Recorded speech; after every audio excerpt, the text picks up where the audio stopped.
Okay, you guys, welcome to the Waldorf Connections Planning Workshop. And we have, I don't even want to say special guest because that's not really right now, is it? This is my new, I don't even know what I would say, the person who's taking over the Waldorf Connection, or actually I've passed the torch. Hopefully you guys saw that email last week. I know a lot of you did because you sent me some really nice emails. This is Anne who is taking over, so I'm sort of helping her today kind of do a webinar together, and this is a really good topic anyway because planning is like, this is the time for planning, and I remember spending, my summers planning and trying to get everything together and, wondering and hoping what's going to happen for the upcoming school year. So Anne's got a lot of experience with that, and I do too. So we're going to kind of get through some stuff, but just going to sort of introduce Anne. Anne, I'm just going to I'm not going to read your bio. I'm just going to sort of let you say a few words about your experience, as a Waldorf teacher before we jump on in, since this is the first time you've been live at the Waldorf Connection as the new owner of the Waldorf Connection. Well, first of all, I am beyond excited. I can't even express. And you can hear in my voice, I'm recovering from having laryngitis, so I'll do my best here. But anyways, first of all, Donna and I did several programs years back together in the homeschool connection. So that's number one, is how I got to know Donna, which was very exciting. And I've been a Waldorf teacher since 1995. I did my training from 90 to 94, and I just started teaching Waldorf, and I never looked back. And I taught a class for 10 years, and then I moved into teaching specialty subjects, and then I've also helped homeschoolers as well, and worked with different organizations. So I've had a lot of experience in a lot of different areas, and just really love helping people get organized and really be able to get into Waldorf and answer questions and all of that. So I could say more, but. No, I think it's great. And that's what I'm so happy. I mean, I wanted to find the right person to, come in and take over what I had built so far. And I can't think of a better person who has not only working with homeschoolers, but also has worked in a Waldorf school, officially like master Waldorf teacher, has done it for years, and then has a lot, she's a musician, so she's done a lot with movement and with music and just a ton of things. She's got just, like she said, years and years and years of experience, as well as working with homeschoolers. So I'm really excited at what she's going to be able to bring into the Waldorf Connection. So yes. Yay! I'm so excited. I can't even believe this is your first, this is our first little joint, not our first, but the first, because like you said, we've done workshops and we've done live events and we've done courses, but this is the first time as Anne. And we tried to do it again last week. She got really sick. So, but now she's recovering. So you guys, so welcome, Anne. And I'm going to kind of turn it over to her because this is going to be her thing. I mean, I'll chime in, I think. And if you guys have questions as we go, feel free to ask, and we'll try to, to kind of get them. And then we're going to open up enrollment into an amazing resource that we have not sold in years. And as sort of a celebration of the Waldorf Connection at a new helm and working, going forward. So this is something that no one's been able to get for years. So we're going to kind of reopen into an amazing program that will really help you get started and really feel secure with what you're doing in homeschooling. So why don't you kind of just take over, Anne, and we're going to move into kind of getting ready, planning. To me, planning is not just about planning the lessons. It is, but then it's also about so many more things, right? Getting our schedules together and getting ourselves together, making sure we're prepared and all of those things that go along with homeschooling. So I'm going to pass it over to you. Yeah. Well, first, I like to say, whenever there's a new beginning, like a new year, it's always the time to kind of re-up and get excited and, maybe strengthen some skills and overcome some challenges and kind of look at everything. They'll put it all out on the table and decide, what is my focus for the year? What is my intention for the year? So I like to start out with talking about overall organization. And part of that is, it's almost like writing a manifesto for the year. You just sit and journal for a little bit about what it is that you see overall, the sort of big picture kinds of ideas for your child, for yourself, and for your family. And to, like Donna said, looking at this as a whole package, especially as a homeschooler. So kind of knowing, obviously what grade you're teaching, and, if you have multiple grades that you're teaching at the same time, but letting yourself have some spaciousness to really let yourself kind of dream and vision about the year. So that's the first thing that I always recommend for people to do, and then go from that into starting to get more detailed in things. So on top of that is knowing yourself. And of course, I think Waldorf teaching is really all about learning about yourself along with the curriculum and the children.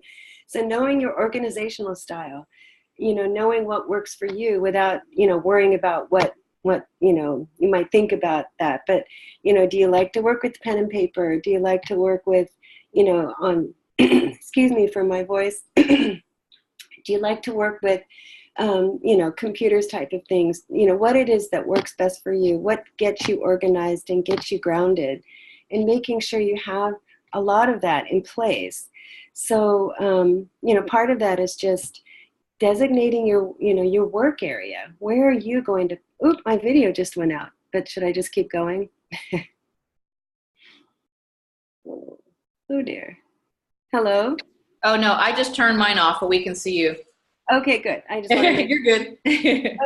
So anyways, the next thing is really just setting up, deciding where is it that you're going to be teaching? Where are you going to have that sort of time of quiet in order to be able to plan and, reevaluate your plans? And, because all throughout the year you have a great plan, but there's always going to be time to sort of need that quiet time to sort of, reevaluate, and what do you want to do differently, or what do you want to add to what you've already planned for the year? So that's something that I think is really quite important. And I always say, it's hard to find those times of quiet or places of quiet, especially if you have a thriving household, but to really communicate with your significant other and your children sort of about your boundaries around your space and your time, so that you have that really clearly carved out. And summer is just such a perfect time to sort of plan for that and start the year fresh in September. So part of the planning, like Donna said, it's not just curriculum, but it's really setting yourself up for a successful year in a way that works for you. And of course you can, readjust as the year goes on, but just taking that time, makes such a huge difference. And also, you may be doing all of it yourself in your home, and you may be also doing it, with other homeschool families. You might be part of a homeschool organization. So kind of getting clear about those kinds of things too. So something else that I also recommend is kind of reviewing for yourself a little bit about your relationship to time, because we all have our gremlins around time and we all have our strengths around time. So, making sure that you are really clear about what it is that works for you again with time, what kind of scheduling works best for you. And I recommend what's called time blocking. And what I do is I talk about making sure that you have, excuse me, that, like I said, your own sort of time situation and what works best for you, but you create a schedule that has time blocks for all the things that you need to do. And this is just a quick overview. When I do more extended programs and coaching, I go way more into detail, but you like to lay out the things that are fixed, times that you can't change, kind of list out all the responsibilities that have some flexibility, like your, meals and housework and homework and shopping and all those things. and kind of get a sense for how much time you need. And then at that point, making sure that in your week you include me time, and doing it right from the beginning before you get into planning your year. It will give you that inspiration to think, oh, maybe this year I can have some time for myself. Because I think as a teacher, that's the hardest thing, because teaching, just like parenting, it's never ending. And so you have to kind of set some times for yourself in order to be able to have that, and I call it sort of sane time. All the things that keep you sane, whether it's meditation, whether it's swimming, whether it's a dance class, but making sure that you have things that keep you healthy, mind, body, and soul. And it can be once a week, it could be even once a month is better than nothing. But, as much as you think you would need, and making sure, of course, to communicate that with your significant other and your family, and making that a real set priority in your schedule. And then something people tend not to think about is, can you include some downtime or time that's unscheduled so that there is some breathing room? One of those Waldorf principles is creating breath and making sure that you're having a breath in your day, in your week, in your year, and thinking about that. So all these things I think are important to think about ahead of time.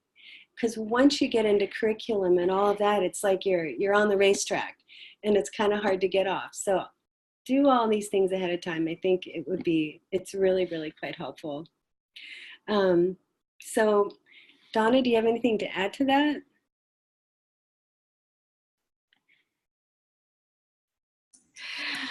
Can you hear me? Yes, I can. Sorry, I had myself muted. I couldn't find myself to unmute.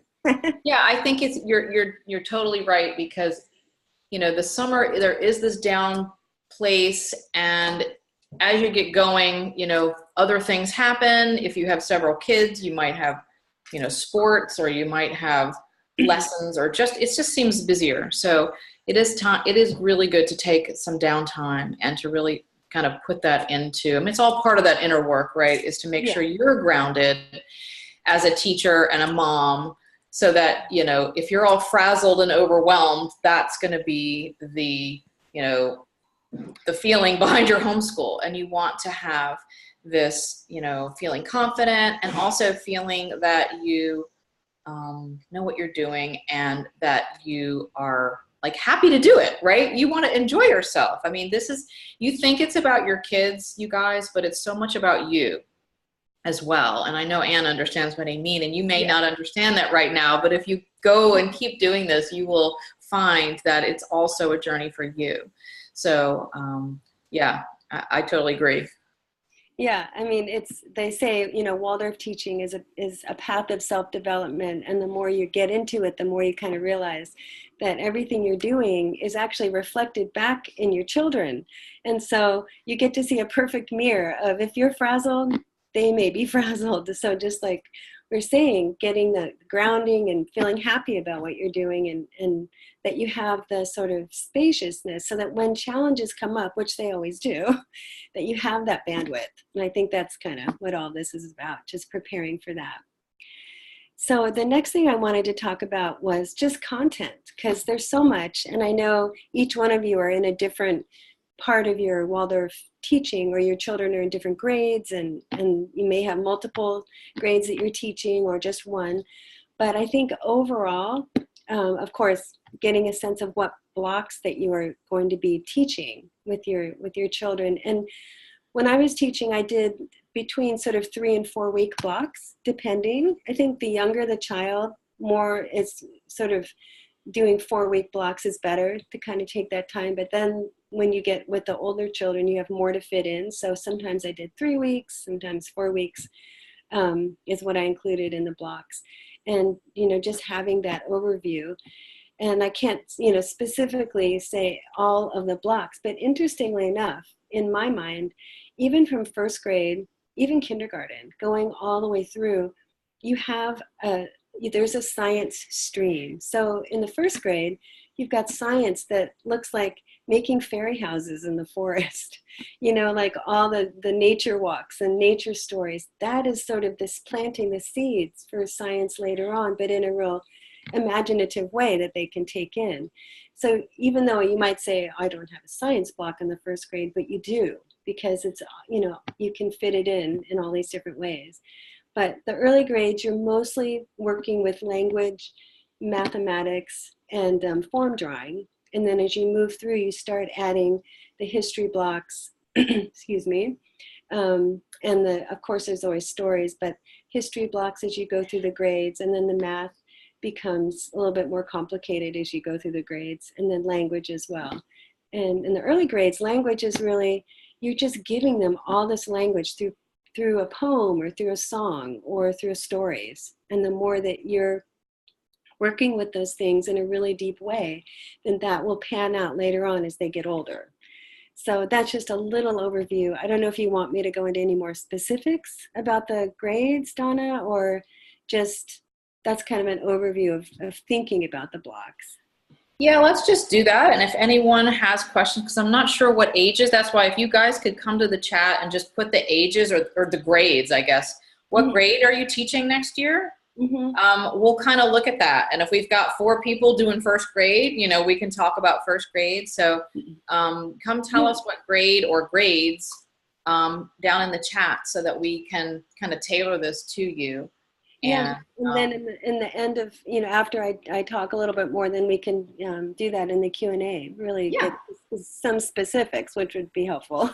Yeah, okay, great. Katie says 4th and 7th. Okay, great. So we'll wait till kind of here. And, even though it's sort of the same when it comes to it, obviously there are different things each year. And obviously as they get into the high, upper grades, there's more to plan out and different things. Oh, we got a 3rd grade too. So, all right, let's see what we can do here. But I'll let you kind of go on and then you can decide what's the best way. Yeah, so I'll go on and then at the sort of the end, then we can talk specifics. So you've got your kind of main subjects, which is science and math and history and language and form drawing. And then you have special subjects, at least at a Waldorf school, but things that you want to incorporate, which have to do with handwork, movement, gardening, and painting, and also clay work. So all the arts, trying to incorporate that into your schedule. So when I am working with people, I help people figure out their rhythm of the week, because as you may have heard before, that rhythm in Waldorf is the great savior of everything. So you create your rhythm throughout the week of when you're going to have subjects, when you might be having classes with other Waldorf homeschoolers, and when you want to incorporate the arts and things like that. So so that's just a little bit about the special subjects. And I always recommend that when I was planning for my classes, I would have my block rotation, and then under each block, I would look and search out different art projects and crafts, songs and seasonal dances, making sure that things were seasonal and also curriculum related, stories, poems, verses, even riddles, tongue twisters, making a list of books that you might be recommending for your child to read during that block. Are you going to do a book report, or those kinds of traditional things? And then games are also really fun to incorporate into your curriculum. And then maybe even a field trip or a special guest or just a special activity that relates to whatever it is that you're teaching. So after you get the planning done, here's your blocks, and here are some things that you want to incorporate into the blocks. And even, getting down to specific dates and resources, like a telephone number. Say you wanted to go look at a sawmill because you were, talking about building in the 3rd grade. Finding that number, getting those resources handled ahead of time will save so much time and stress. And just making sure you have as much handled ahead of time is really my recommendation. And then, of course, gathering your materials. So say you have, planning for a holiday craft, this is the perfect time to sort of research where would you get that material, maybe gathering it ahead of time, maybe even having a file system where you have each block, and then as you gather things along the way in the summertime, you just slip that in there, if it's a poem or a verse or something, copying it out of a book. So you don't have to look through the book again, you've got it. there for yourself. And I know Donna and I in the past have talked about creating your notebook for the year with little tabs for each block and whatever organizational sort of style works for you. Yeah, But I definitely had like a 3-ring binder that I used the whole time I was homeschooling, and that was like my Bible or whatever of homeschooling. And I would just use the same one I had.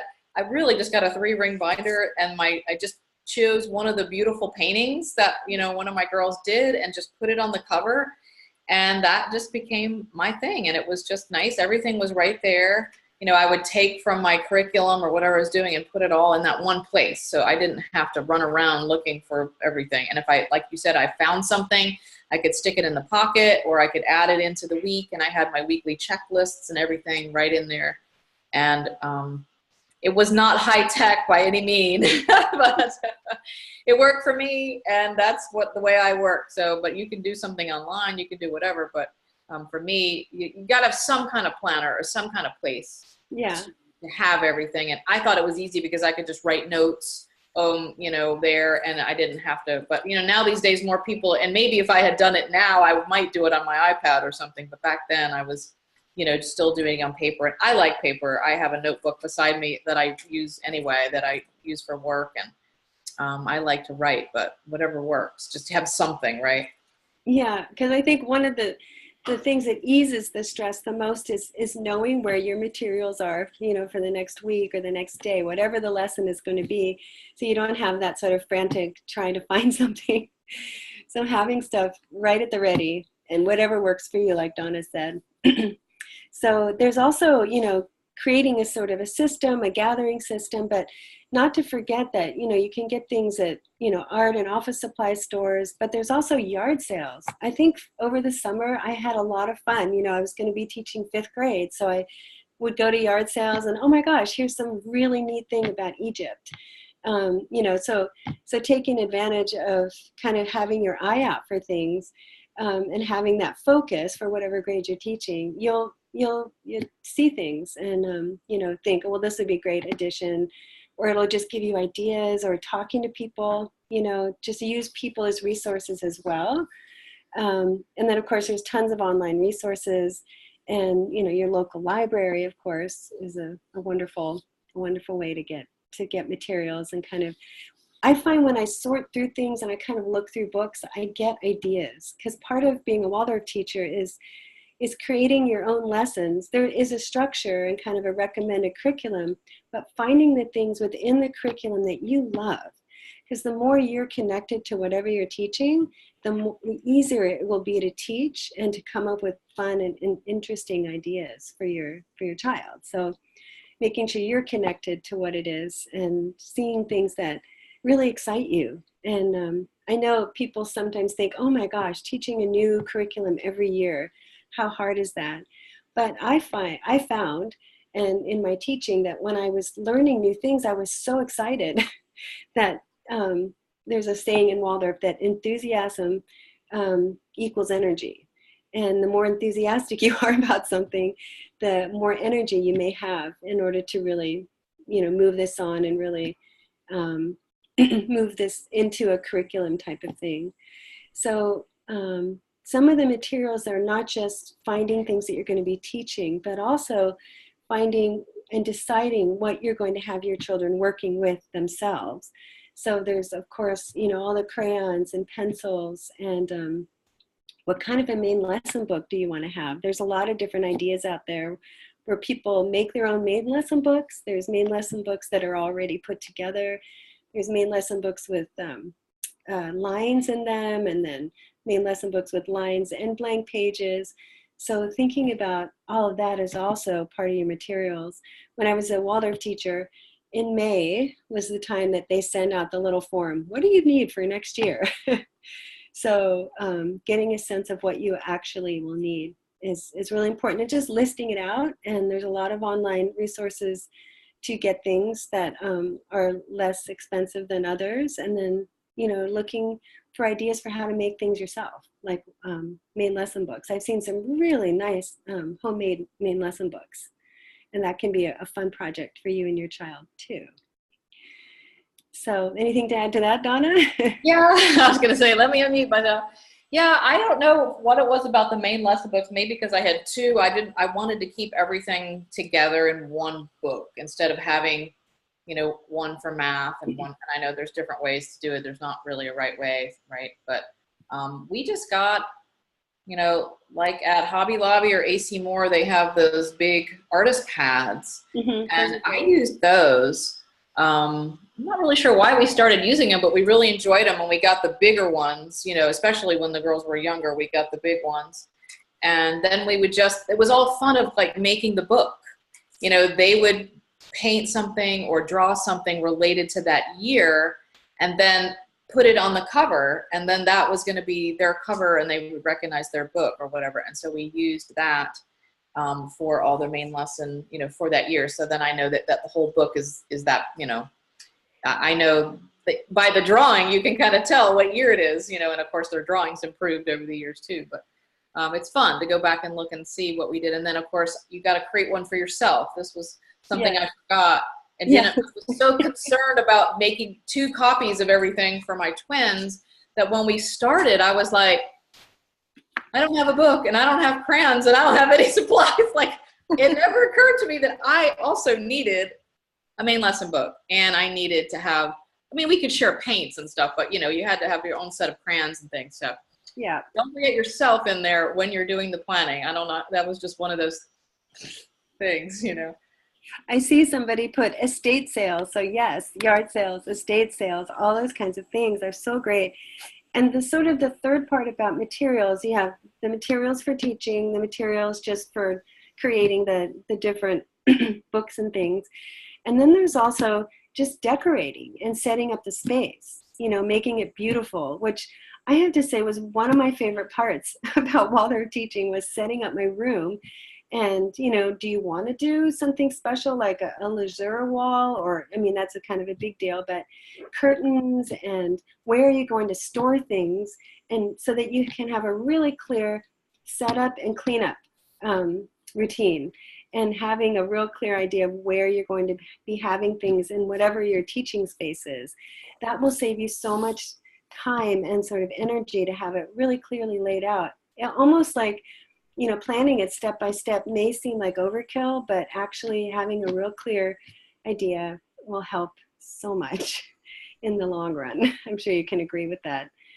And that's a lot of the fun of it, is to make the year your own. We would put up we didn't repaint and all that, but we would put up pictures or little statues, if it was animals, and we had some animal statues or whatever. And of course we had, in the early days, I had like a wire that went from one side of the wall to the other, and it had like little clips, and we would hang their artwork and things. And I also had our nature table right in the room too. So we could, we had that, and we would, kind of choose. As they got a little older, the early days, I just sort of had to do it. But when they were more involved, it's really fun to say, okay, let's clean out all the supplies. Like, summer's a really good time to clean out all your stuff left over from last year if you've been doing it before, and then see, what do I need? Oh, these paints are down to the end. I need to reorder. And kind of taking inventory and helping, what do we need? We need a fresh set of this,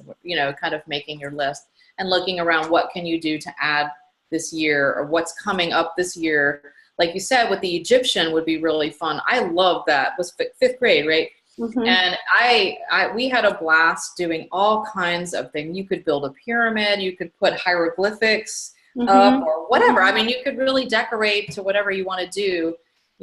And also as you go, even too, like once you get to doing that part of it, then that could be added, as something in the room, if you have a room that's kind of decorated or dedicated to your homeschool room. We had a dining room that became our homeschool room, which is actually now my office, but it's gone through lots of different phases. But, it's really nice to have that. It's fun for the kids to get them excited. And for you too, it's like when you step into the room, even though we are homeschooling, it's different than going to a classroom as a teacher, because you still have the rest of your home going on. But at least in this room, you kind of have this little place that's like dedicated to just doing your lessons or whatever. But, yeah.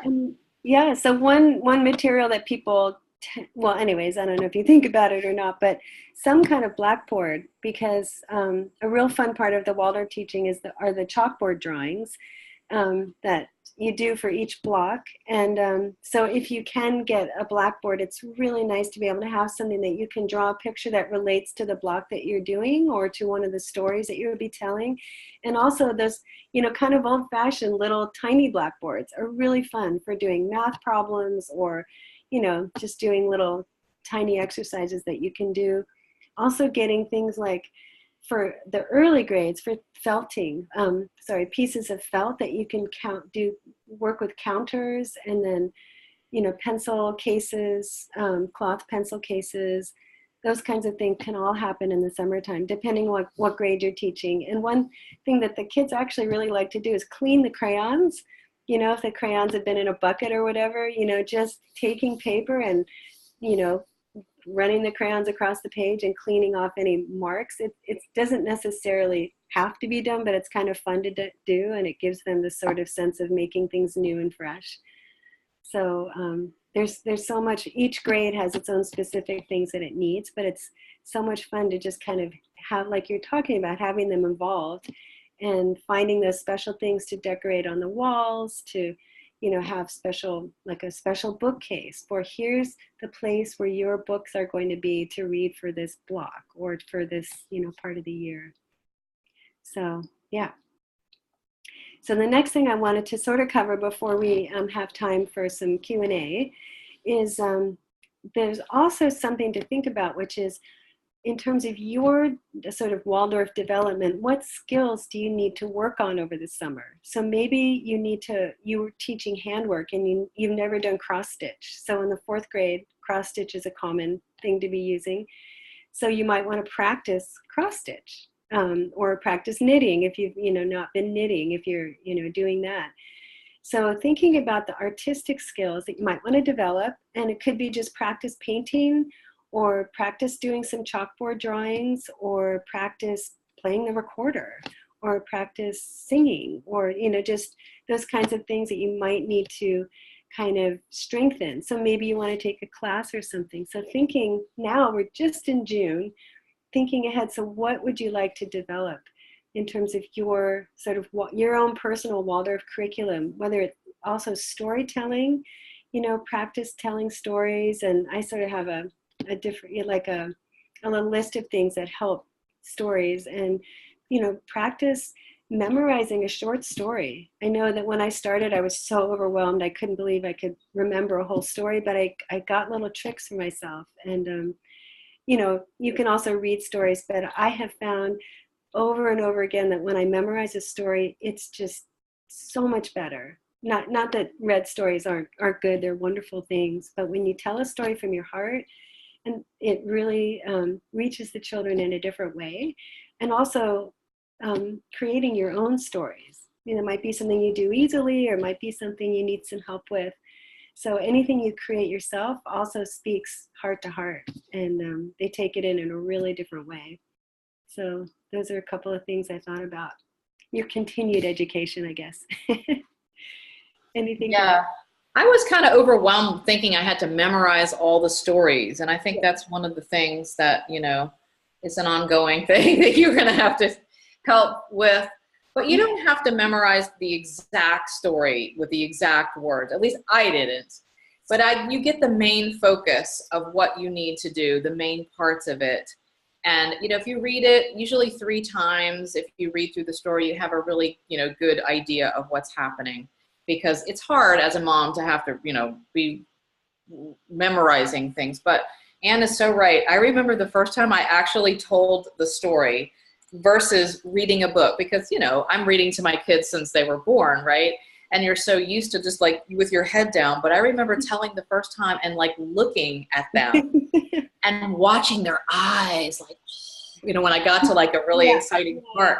And it was amazing to be able to see the reactions and what a difference it made for me. And I'm like, ooh, maybe I'll add a little extra part here to make it even more, like interesting if they really responded to a certain part of it, or if they're looking like they're falling asleep and bored, I can jazz it up a little bit. Yeah. And by knowing what they like and understanding their temperament too, which comes into play too. I know we're not gonna really talk about that, but it's interesting that you could put extra little pieces into the story that doesn't really change the, the outcome of the story, but you could add extra pieces. Like I had a very phlegmatic child who loved food, and so I would really go into detail if they were having a picnic, and really go and, and just watch, just or whatever, or a big competition for my choleric. So storytelling is amazing. It's an art in itself, for real, but a very big difference in telling a story than reading a book or reading a story, for sure. And I like what you said, you just try it, just give yourself the goal of memorizing one story and see how it is. And what I would do is I would literally sort of have the images of the story in my head. So I could it was like I was on this little journey myself, and that's how I remembered it. And like you said, you can incorporate things that can be dealing with, maybe there's an issue that your child is dealing with, and you can kind of slip that into the story. Those are called pedagogical stories, or, things that I've seen amazing results. So I think it's mostly in the kindergarten, at least in the Waldorf schools, where the teachers want to do a little bit more word for word, but that's because they're telling the same story over and over again. And then once you get into the grades, you just learn the gist of the story and then tell it the best that you can. And, you can add different things to it depending on your child's needs or what the curriculum is that you're presenting at the time. So yeah, I had a lot of fun with storytelling. I love storytelling. And actually with my music, because I am a musician, with every song that I bring, I teach in schools around the county right now. I always tell a story beforehand. And if I don't tell a story, they're asking me, well, where's the story? And then when they're singing the song, they relate so much more to the song. And I, try to bring songs that are curriculum related or whatever. So yeah, stories are great. So that's mostly what I wanted to bring today, in terms of talking about curriculum. And, just a quick overview is just sort of getting yourself settled and knowing your own organizational style, having a vision for the year, setting up your space, communicating with your partner and your family around what the structure is going to look like, once you feel really clear about it, collaborating with people. And one thing I did not say, and I want to emphasize, is kind of before the year starts, gathering what I would call your dream team. So that can be just a trusted friend that when things kind of get a little bit overwhelming, that you can talk to, or your partner, like-minded families, if you're not involved in a Waldorf homeschool organization, just finding families that kind of look at this the same way that you do, trusted friends, mentors, teachers. So having that sort of ahead of time, so that when things do get a little overwhelming, you have a place or people to reach out to. So that's something I think it's like, I can't even express how helpful that is. So that, because when you're overwhelmed, you don't really want to be, searching things out. You want to just have a list. And I would actually call people and say, okay, can you be my person if I get overwhelmed with this? And people are love to be, thought of that way. So I think that's kind of the last little piece. And of course, looking at your own time, sort of personality, and kind of looking at your own maybe gremlins. Like I had my own gremlins around time, and each year I got to go, okay, this year I'm going to be really organized. This year I'm going to have my notebook. So, each year I sort of conquered a different piece of my own struggles. So looking at that as an opportunity each year to sort of, okay, fresh start, what's going to be working for me this year and for your children. And then taking the time, this is really the time. There was a couple years when I was teaching when I waited till the very last minute to kind of get my stuff together, and I paid for it the whole year.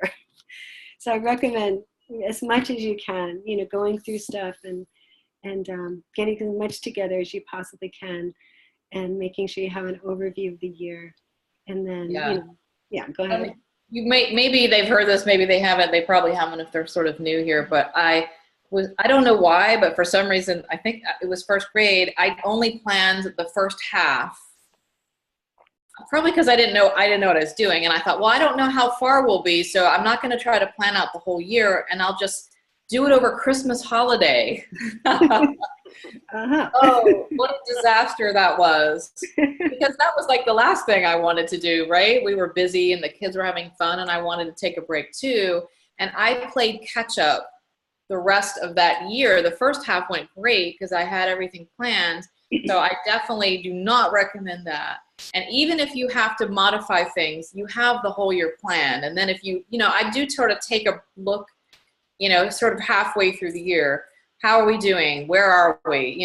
I like to do that because it's hard to remember in May, what you even did in September and October. So I do like a halfway checkup. Like, here's how it's going. I need to adjust this or, whatever, because you just never know, especially when you're just getting started.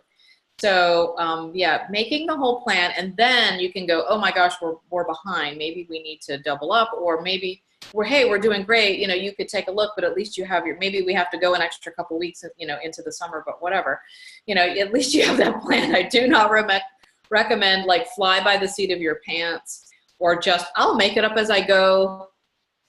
I'm a very organized, structured person anyway, and even with all of that I naturally have organizational skills, it was just too hard because life is happening around you. It's not just home, you're not just homeschooling, as you well know. And if you have younger children and other things going on, it's just going to be a nightmare. Or you're going to be just planning every weekend for the upcoming week, and who wants to do that? So I don't recommend. Don't learn from my mistake and map out the whole year. Don't do it. Yes. I know. Once you've done it, you think, I will never do that again. Yeah, you learn. Yeah. You learn the hard way sometimes, but then I can say, hey, don't do that. Right. I thought I was being really smart, going, it wasn't that I just didn't do it. I thought, oh, well, I have no idea, how far I'll be, and we'll just do it. But yeah, no. So I thought maybe now we could go into some specifics. We have someone says they have a 4th and a 7th grader coming up and a 3rd grader. And if anyone else wants to type in and tell me what grades you're going to be teaching, I can talk a little bit more about specifics. I have an 8th grader. 8th grader, okay. So, all right. So I think I'll just start with 3rd grade just because that's the lowest grade, and then we'll move up through the grades. So 3rd grade is one of my, well, they're all amazing in their own way, but 3rd grade is so fun because it's so much about the practical activities. So that's the year when you might want to do a little small building project. It could be just making some planters. It could be making something practical like the spinner for making yarn. And you get to, get into felting and, like I said, house building. And along with that, you're talking about shelters and clothing. It's all about making children feel that they have the skills, not necessarily that they can go out and survive at that time, but that they know what it's like to sort of support yourself on the physical plane on Earth. So they know about building and shelters and clothing and food. And along with that, they're also, that's the time when you're really emphasizing measurement and time and all those things that sort of dovetail with all the practical things. So yeah, so that's just a little bit about that. And then in the 3rd grade is also when it's recommended to teach the Old Testament, because again, it's really about sort of finding your place on the earth. And then also Native American stories are really, of your area especially. It's always nice to bring stories that are related to where you live, because that the children can really relate to that in a wonderful way. So that's mostly about 3rd grade. It's also a time to bring in a little bit of structure around grammar. So you can start talking about punctuation and sentence structure, just a little bit, and not huge. 4th grade is where you get a little bit more into the grammar things, but you start talking about nouns and verbs and adjectives and just kind of, introducing that topic. So it's all about being practical. It's all about a little bit of structure. And when I'm teaching music, that's when I start. In the first and second grades, I'm mostly teaching by ear and sort of having the children feel excited about playing recorder, and they don't have to struggle looking at the music. But in third grade, I start to teach reading music just a little bit at a time. So that's that time.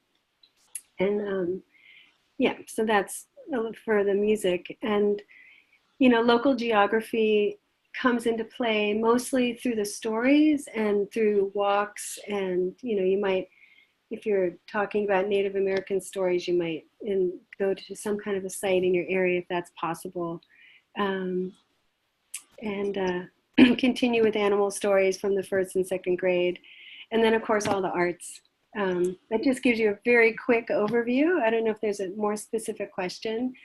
But then fourth grade is really wonderful because that's when the children start being able to, on an inward way, to be able to relate to geography. So fourth grade is when you start working, making maps.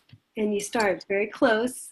They might make a map of their room, and then maybe your house, and then maybe, you know, the way to your favorite park, and then maybe your city and your state, and then just kind of moving out from there. So doing these, working with spatial orientation is huge. And all through the grades, the sort of movement and things that I haven't talked about so much help the child to have that inward mapping. And this is kind of where you see, oh, maybe they need a little bit more help with their spatial orientation, or maybe the things that they've done have really helped them with that. So you can kind of, it's sort of like a spot check in a way to see what they've been able to map. It's, you talk about it as proprioceptive abilities. So that they know where they are in space, they know their left and right.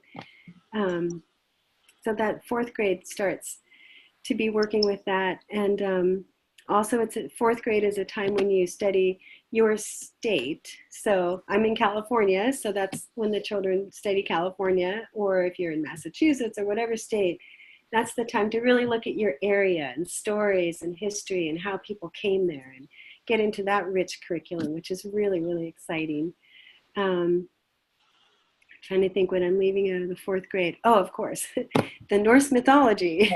Right. I can't leave that out. So that's a huge, huge thing, of course. You know, looking at all the gods in Norse mythology, and you can also, you know, look for other mythologies. What you're looking for is the thing about the Norse mythology is it's looking at when the gods were sort of half human and half godlike. So they had these foibles, and they had to wrestle with those things, which is kind of what the kids are wrestling with at that time.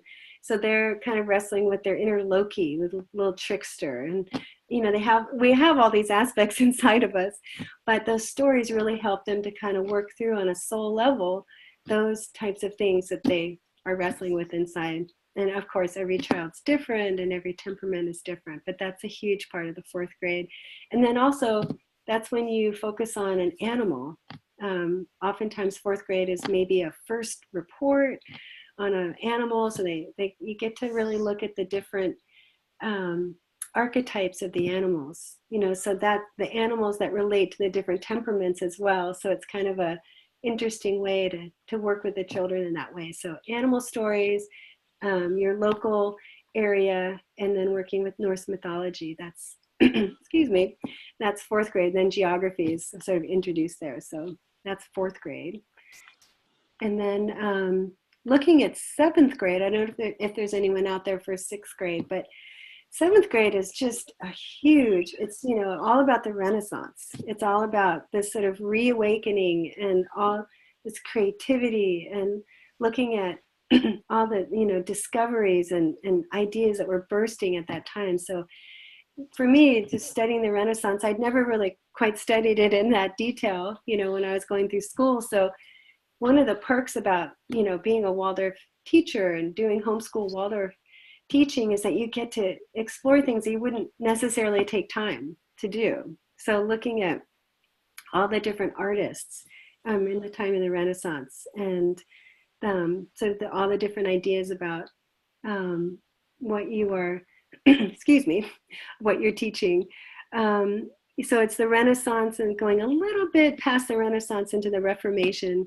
And then this is a time when I always recommend sixth grade too, a little bit too, but introducing biographies, because the children are getting older, they're moving into adolescence, and anytime they can read a biography that's age appropriate, that's really helping with their kind of sense of who they are and what they want to do in life, biographies are so helpful.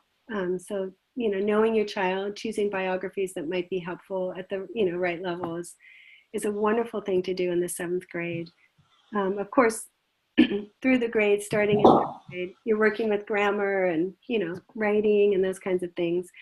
I can't get into as much detail as I'd like to. I tend to be very detailed. But, having them write their own stories, writing summaries of a story that you have told. And then, of course, getting, more into 7th and 8th grade is when I would introduce the algebra and going into more abstract mathematics. In 3rd grade, I'm going back just for a second because there's a question here about math in the 3rd grade. So multiplication and division, definitely. You actually want to start all the 4 processes in the 1st grade, but just in a really simple way. So the Waldorf sort of traditional thing is to have these 4 little gnomes, the gnomes of multiplication, division, subtraction, and addition. And everybody always gives them their own little names. Like I had Danny Divide and Minnie Minus and gosh, I'm trying to remember the other gnomes that I had. Tilly Times, and I forgot one, but who did I forget? Sorry. Anyway, so you want to have these little gnomes. That's 1st grade. But then moving into 3rd grade, you want them to be really fluid with the times tables. Some children get all their times tables in the 3rd grade. Some children just keep repeating it, in the 4th grade, and it gets more and more solidified. But a lot of those hand clapping games, I've used those little sticks that you can create a rhythm, 2 times 2 is 4, 3 times 2 is 6, that kind of thing. So working with rhythm and the times tables is so great. And then you move from there into being able to do it at a time and working with different problems and things.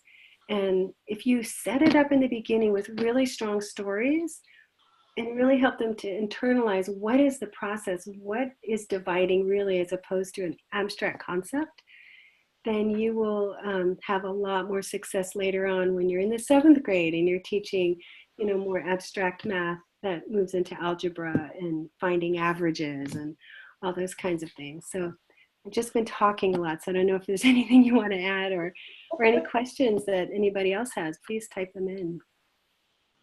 Yeah, that's really good.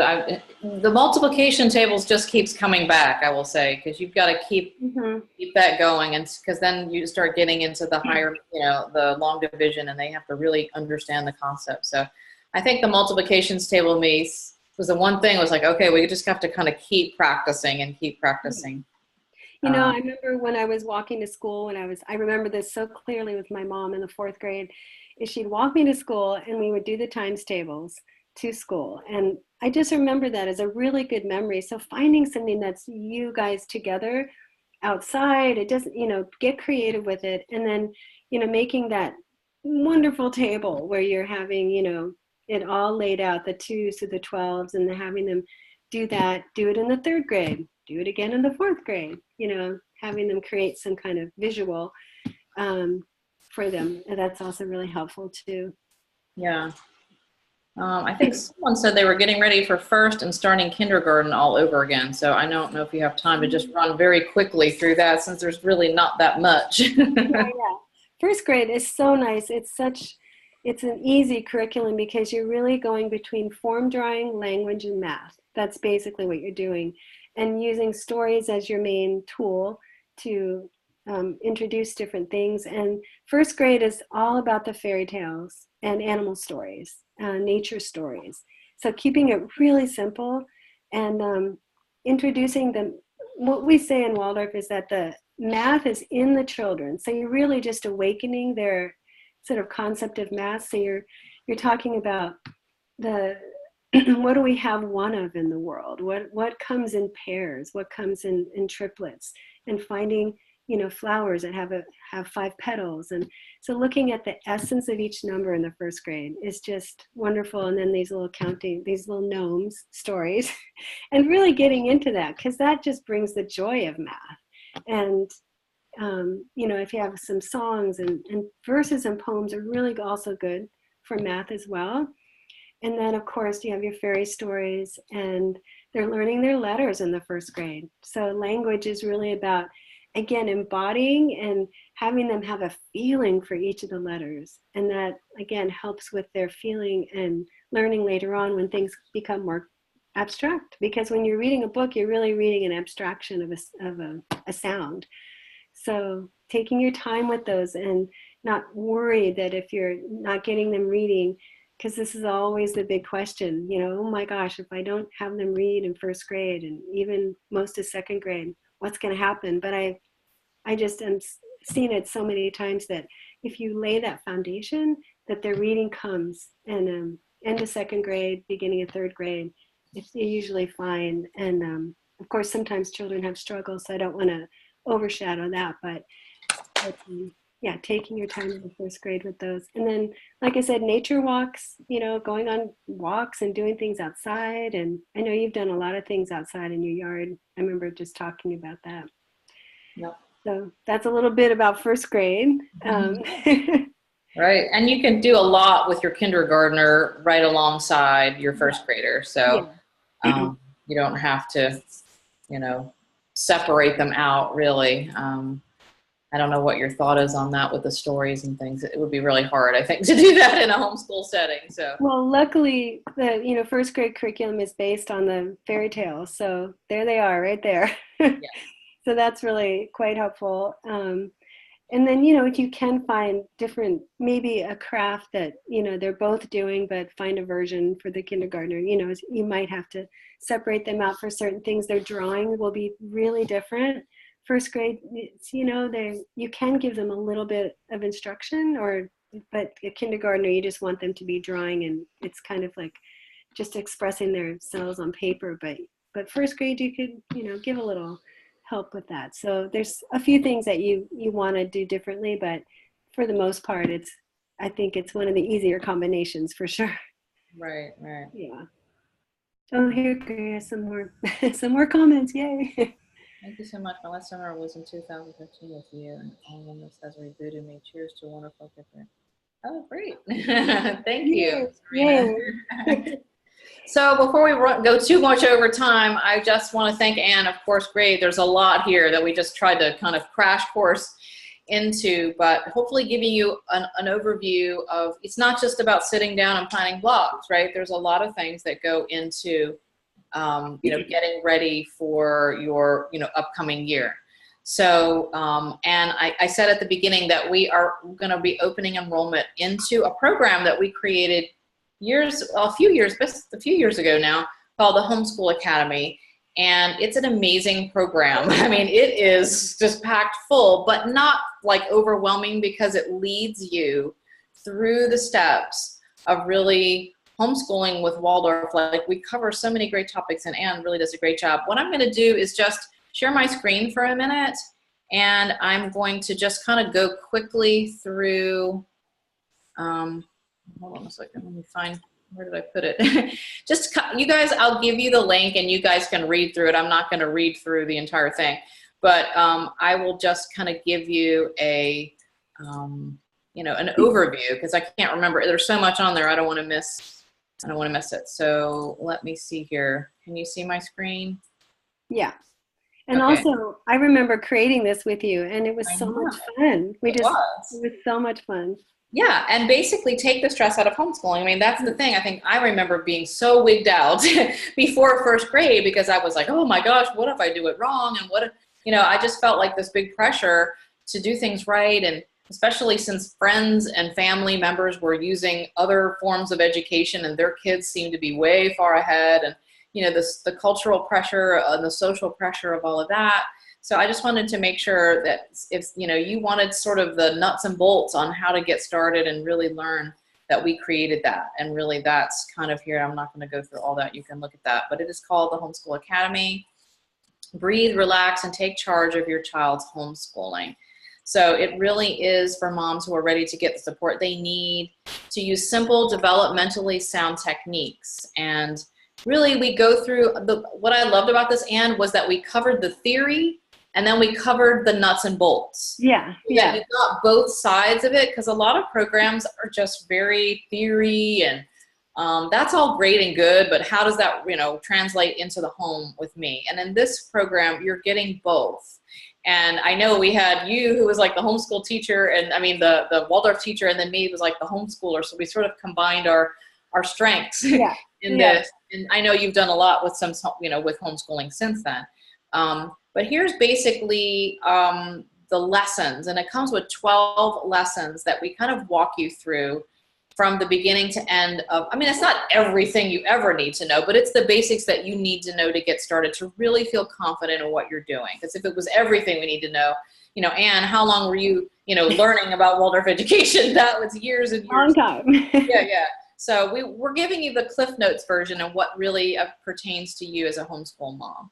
So basically, the first one is about inner work, transform yourself from the inside out, right? You have to be the one in Waldorf. There's no doubt about it that you are leading the helm. You are the steer of your homeschool ship.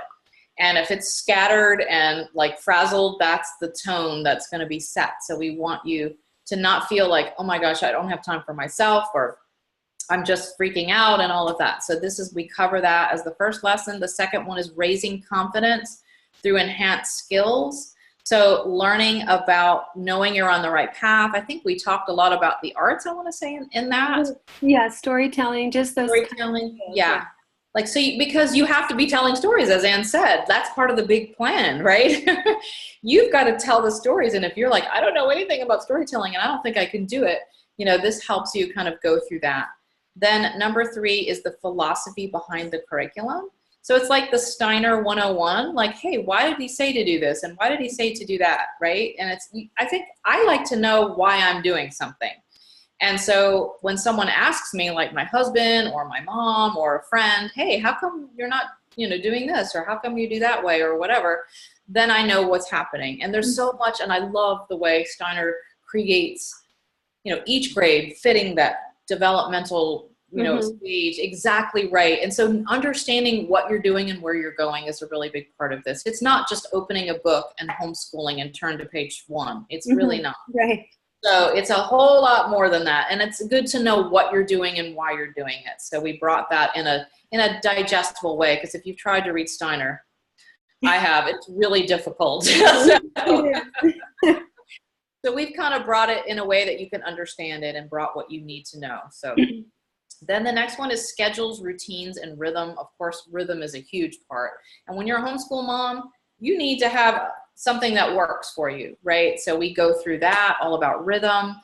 Lesson 5 is communication and connection with your child. And I love that Anne wanted to put this into our course, because it is sort of, you think about the books and you think about the main lesson and you think about all this other stuff, but if you can't communicate with your child and your child isn't listening to you and there's not some respect going on here, it's not going to work, because you are with your child 24/7. There's no going off to school, right? You're there with them.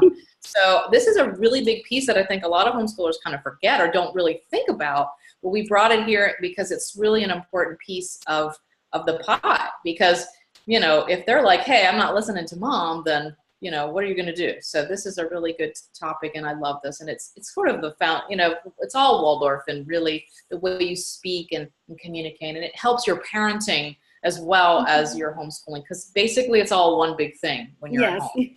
Yeah. Then we talk about celebrating with the seasons, festivals, and crafts. A huge draw, I know. For me, it was. I love the festivals and I love celebrating the outdoors and sort of the turning of the seasons and all of that. So we go through a great, how to do that and all the stuff behind that without pulling your hair out. Exactly. And then a really big topic, and Anne talked about this a few weeks ago, about socialization, pop culture, and media, and it's even gotten worse since we have had, created this, the technology and the social pressures to do things faster and all of that. So we could really go, how do I integrate my Waldorf life with real life? Because you can't live in a bubble. You know, you really just can't. So you have to make it work for you and make it work for you in the real world. So this is a great lesson on that. Number 8 is working on the backbone, which is verses, stories, and songs. I call it like the vehicle almost that you're teaching through, because that's basically through the arts and stories. So verses, stories, and songs, all of that, how to bring your child, you know, through that, not to be intimidated. Some people are like, oh, I could never do that or whatever. I remember thinking, verses, what is this? I felt so weird, you know, saying verses at first. It felt like I don't know, it just felt very uncomfortable because it's not something we normally do, right? So we kind of walk you through all that. And then I love number 9, difficult days, turning failure into success. Because listen, I'm sure you had it at school as a teacher. Like, just always don't go the way you plan. And I think as a homeschool mom, it can happen even easier because the baby's sick, the dog is throwing up. I mean, there's other things that can happen. You're in a bad mood. You just had a fight with your child. Like, there's just things happen, you know, and no matter how much we plan. So we help you kind of what happens if they just say, no, I'm not doing these lessons. You know, so we go through a lot of things in here to help with mom burnout and to kind of, you know, because sometimes just bad days do happen. I mean, it's never all rainbows and unicorns for sure. No. So. That's for sure. And then number 10 is understanding and using form drawing. As Anne said, it's a really big part, especially in the lower grades. And it's something so foreign to most of us that we're like, what is this? And why are we doing it? So she really covers all about form drawing, the mysterious and magical development of it, and why you want to include it, because it's a really big building block as you move forward in the grades. Number 11, customizing the curriculum to fit your child. So that's great. Like, you know, what if they don't fit into this? What if they're halfway, you've pulled them from school and they have already had some, you know, exposure to this and that? What do you do and how do you kind of do it? So she's going to go through that and how to, you know, extra lessons to catch them up or anything that kind of make it fit you and your child, because it isn't always, you know, a boxed kind of thing. And I think that's the beauty of Waldorf. It's also the double-edged sword of thinking you have to create all your own lessons and do everything yourself. There's sort of a fine line there. Yeah. You can still bring yourself into it and still follow something that will help you, give you a structure. So, and then number 12, which we can't really forget here, is the art of storytelling, like really delving into telling stories. How do we go through that whole thing? And there's a whole storytelling and bonus. I saw some bonus storytelling things. So we have covered everything for you to really kind of get everything up and running. So basically here we are. You can read through this, everything you need. Why should you learn through it? You know, why should you learn from us? Like I said, Anne has got years and years and years of experience as a Waldorf class teacher. She took her class all the way up through the grades, as well as she's a musician and she taught music and still teaches music. And she's worked with homeschoolers. And I have gone from, you know, teaching my kids at age 3.5 all the way up to 6th grade in a homeschool setting. So I brought all of that. We've brought both sides into this. And really kind of given everything we could in here, but not in an overwhelming way. It's meant to make you less stressed and less overwhelmed. So basically you'll get 12 lessons, the theory and the nuts and bolts. You'll get 12 recorded discussion calls that we had when we did this live. And that's some of the best calls because people come, they bring their questions. We talked about different things that they needed to know. And they're amazing to go back and listen to kind of glean from which everyone pretty much has the same questions, you know, for the most part. Private Homeschool Academy website where everything's housed, where you can get all of the recordings. We have a membership discussion list, like a Facebook group you can come, PDF transcripts of all the lessons, and the bonus Elementary Secrets program, which Anne did, which covered 1st through 4th grade. Everything you need to know. It's tons of audios, lots of handouts. She goes in detail about each grade and helps you give a really good overview of understanding what each grade's about, you know, what you need to do, and those early grades. And something that I didn't put on here, but I have down here, is Anne is doing 2 live Q&A calls over the next 30 or so days Yeah. to help. So we did this thing live, and like I said, we haven't really sold it since. And now it's sort of the DIY version, but she's going to add 2 live Q&A calls, and I'm wondering if I have the dates. I think June 29th was one. Do you remember what the other date was, Ann?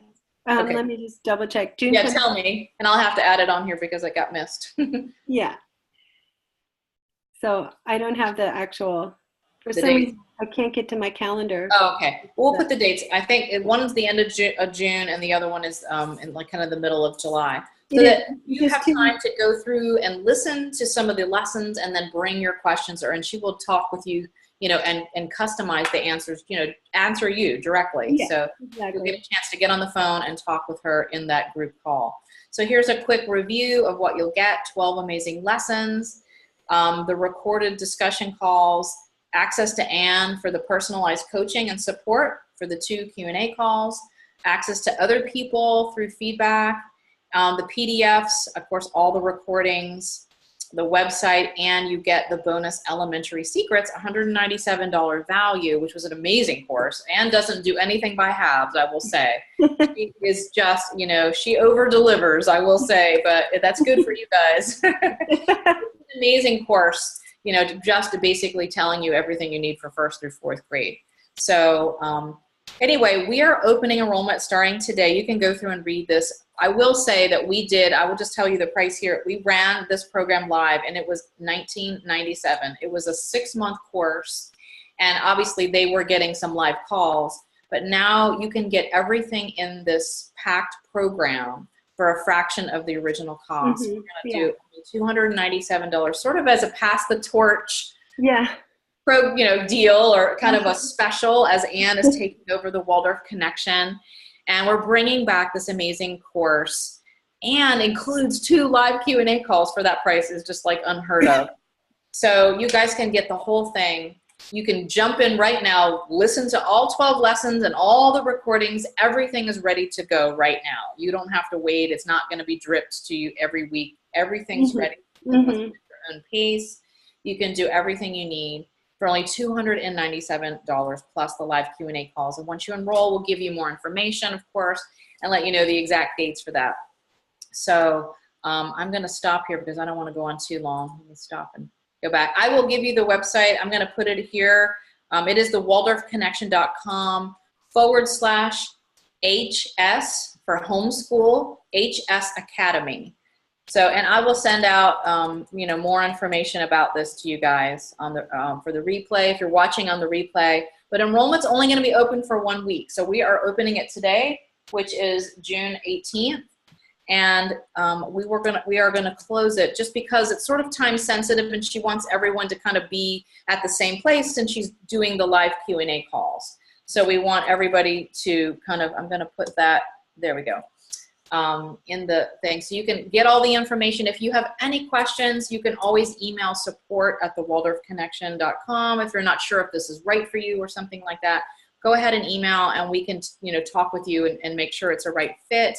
But it's a slam dunk, you guys. I mean, for that price, it's just amazing. I mean, you're just getting it for a tiny piece of what of the actual worth. And she put her heart and soul, we both did, into this program. It's really the most comprehensive program I've ever done at the Waldorf Connection, like everything here. Without the overwhelm, and really leading you through everything you need to know to help you get started and ready to go. So it's perfect timing. You've got the summer to kind of delve into this while you're planning to make sure you're prepared. You don't want to just be making it up as you go. Here, so if you have any questions, like I said, please don't hesitate. Enrollment, it's only open for the week, and yeah, we'd love to see you kind of come on over and work with Ann as she's, in her inaugural program here at the Waldorf Connection. Even though she's been around and done some other stuff too, but it's been a few years, and now she's kind of at the head of it. So thank you guys for joining us and for your questions. We love helping you guys. We're going to sign off so it's not too long here, but we'd love to see you over at the Homeschool Academy. This is, I don't know what Ann's going to do after this, but enrollment is going to close, and it may not open again for a while. So I would be, jumping in. It's absolute perfect timing if you're in the Northern Hemisphere and you're starting school. So go for it, and we'd love to see you over there. Any closing remarks, Anne? Just that I'm so excited about doing this, and I'm excited about helping everybody and, you know, easing the journey and with all the ups and downs that comes with it. And yeah, so thanks for coming to this call, and hopefully I'll be talking to you soon. Okay, bye. Bye.